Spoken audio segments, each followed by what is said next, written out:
Hello and welcome to How to Deal with Grief and Trauma. My name is Natalie Himmelrich.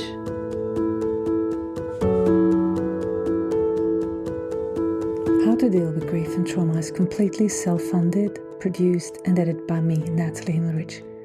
Consider making a small donation to support the podcast.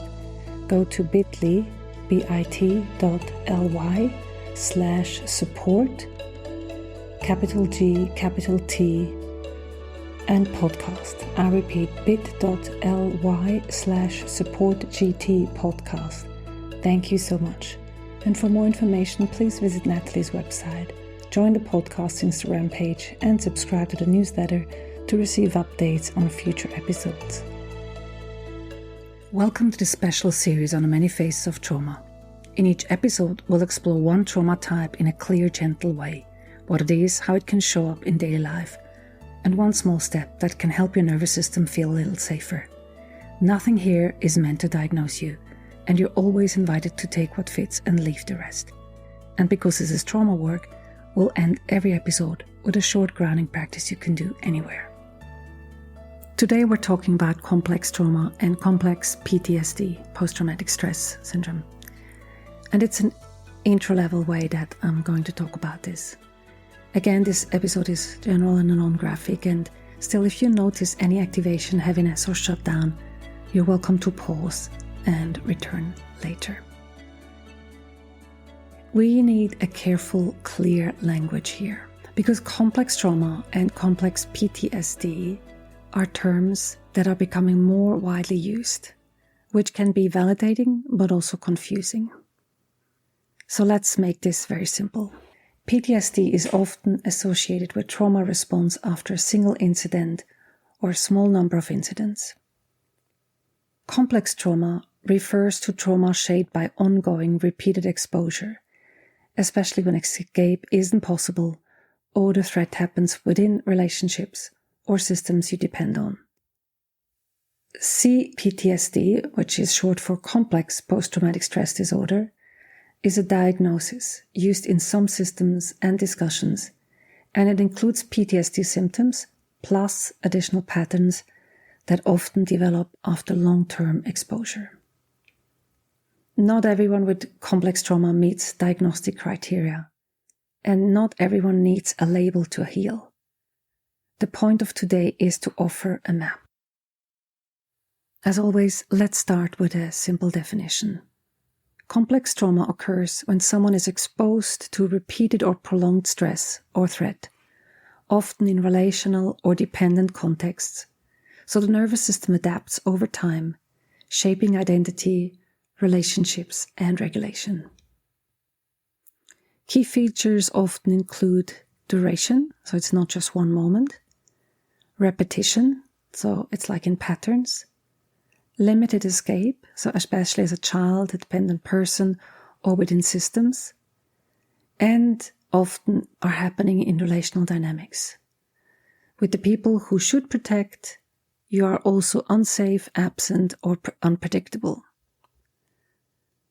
Complex trauma can form in many ways, without going into details here. So it could be through chronic emotional neglect, repeated shaming or humiliation, unpredictable caregiving, ongoing coercion or control, exposure to chronic conflict, institutional settings that remove autonomy, repeated medical stress and lack of consent, dignity, or any long-term environment of I have to adapt to survive. So imagine someone who, on the outside, looks capable. They've learned to function. They can do the job, show up, keep life moving. But inside, they feel like they're constantly bracing. Small things trigger big reactions. Tone of voice, criticism, someone being distant. They can go from calm to panic, or from engaged to numb quickly.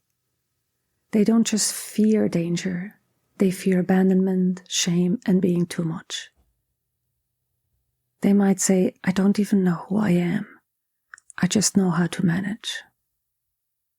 And that's one way complex trauma shows up. Not only as fear memories, but as a life organized around protection.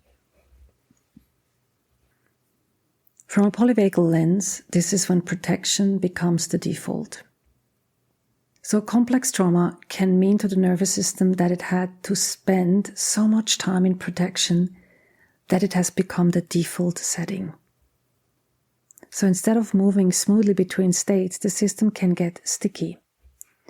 For example, some people are stuck in mobilized protection.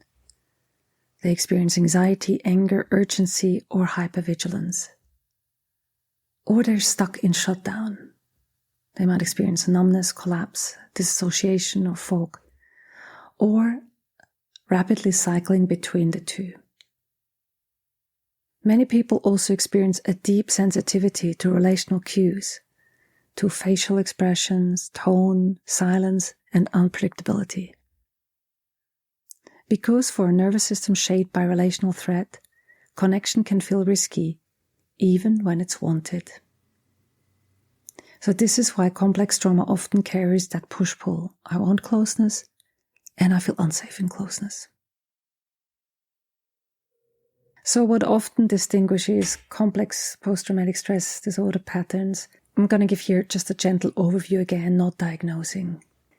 In addition to PTSD type symptoms like triggers and avoidance, intrusive memories, sleep disruption, hyperarousal, or shutdown, people with complex trauma patterns may also struggle with emotional regulation.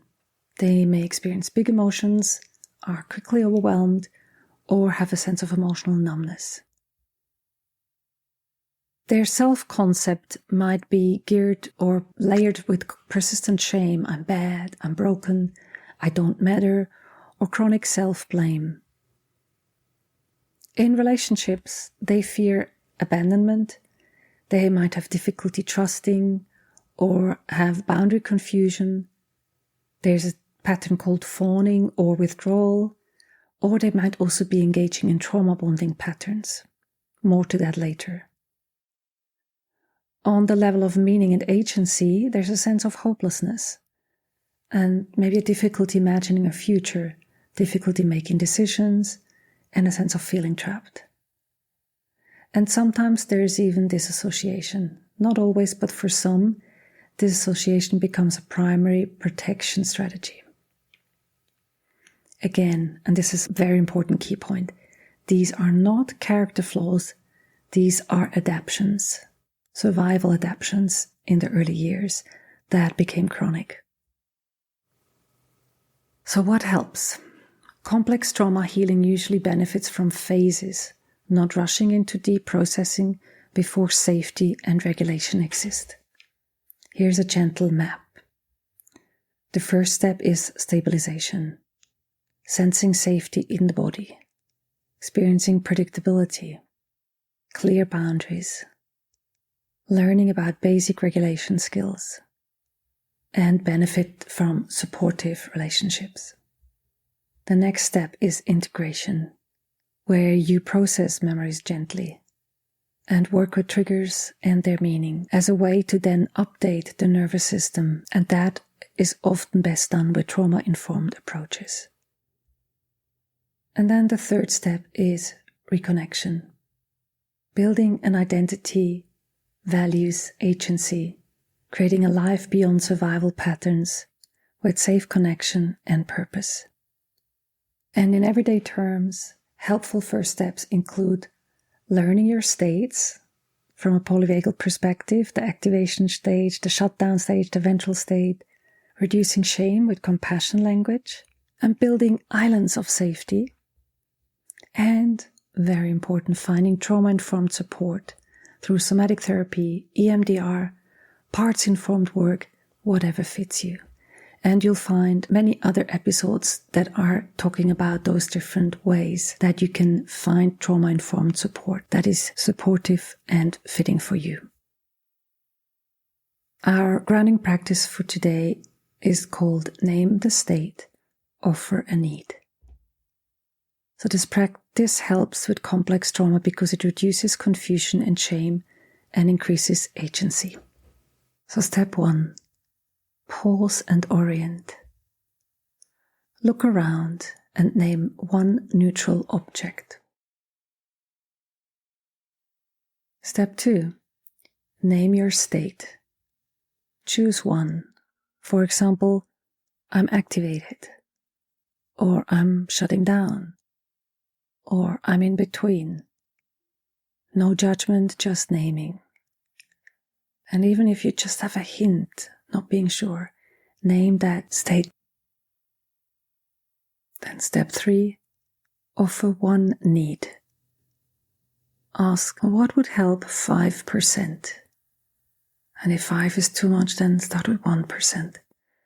And pick one of those that I suggest. It could be water, warmth, movement, silence, contact with a safe person, stepping outside, a boundary. And then step 4, say to yourself, this is a protective state. I can support it. Step 5, take a couple of breaths with longer exhales, once or twice.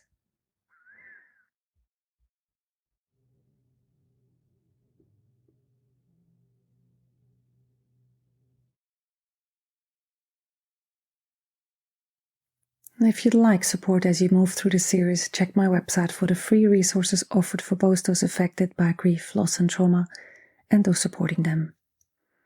In the next episode, we'll talk about dissociation, the mind's emergency exit, and how to respond to it with compassion rather than fear. Until then, stay safe. Thanks for listening to How to Deal with Grief and Trauma. If you'd like to be updated on future episodes, please subscribe to my newsletter on nataliehimmelrich.com. If you need grief support, please contact me for a 30 minutes free discovery session. How to Deal with Grief and Trauma is produced and edited by me, Natalie Himmelrich. To support this podcast, please rate, review and subscribe to or follow the podcast on Apple, Spotify or wherever you get your podcasts. Thank you. And remember to keep breathing. I promise it will get easier.